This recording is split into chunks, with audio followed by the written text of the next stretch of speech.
মক্কা নগরীর সবচেয়ে স্টাইলিশ যুবক সকালবেলা যেই কাপড় পরতো সন্ধ্যাবেলায় সেই কাপড় পরতো না। সকালবেলায় ইয়ামানের জুতা পরতো, সন্ধ্যার সময় সিরিয়ার জুতা পরতো। আজ আল্লাহর দ্বীন কায়েমের জন্য যুদ্ধের ময়দানে এসেছে, শহীদ হয়েছে এমন একটা কাপড়, ইযা উতিয়া রাসাহু, যখন তার মাথা ঢাকা হয়, বাদা রিজলাহু, তখন তার পাটা খুলে যায়। আবার পাটা যখন ঢাকা হয় মাথাটা খুলে যায়। কুফিনা ফি বুরদাতিন ওয়াহিদা, আল্লাহর রাসূলের সাহাবী হযরতে মুসআব বিন উমাইর এত যুবক, বিত্তবান, ঐশ্বর্যশীল একটা যুবককে আল্লাহর রাসূল ঠিক মতো কাফড় দিয়ে দাফন করতে পারে নাই, ইসখির নামক ঘাস দিয়ে দাফন করে দিয়েছে।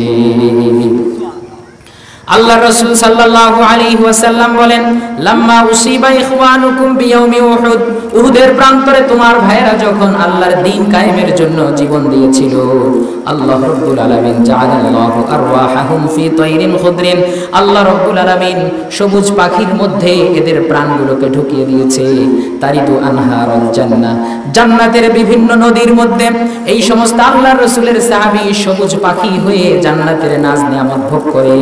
আর আল্লাহ রাব্বুল আলামিনের কাছে বলতে থাকে, পৃথিবীর মানুষগুলো মনে করে দ্বীন কায়েমের জন্য শহীদ হয়ে আমরা বুঝি খারাপ আছি, ও আল্লাহ আমাদের পক্ষ থেকে পৃথিবীর মানুষকে জানিয়ে দাও আমরা খারাপ নাই, আমরা তো এখন জান্নাতের নিয়ামত পেয়ে পেয়ে আমাদের দিন পার করছি।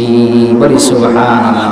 এজন্যই আল্লাহ রাব্বুল আলামিন কোরআন মাজিদে বলেছেন, ওয়ালা তাকুলু লিমান ইউকতালু ফি সাবিলিল্লাহি আমওয়াত, আল্লাহর দ্বীন কায়েমের জন্য যারা জীবন দেয় তাদেরকে তোমরা মৃত বলো না, বাল হুম ইউরযাকুন, বরং দ্বীন কায়েমের জন্য যারা শহীদ হবে আল্লাহ রাব্বুল আলামিন কিয়ামত থেকে নিয়ে শুরু করে জান্নাত পর্যন্ত এবং জান্নাতের মধ্যে বেহিসাব রিজিক দান করবেন।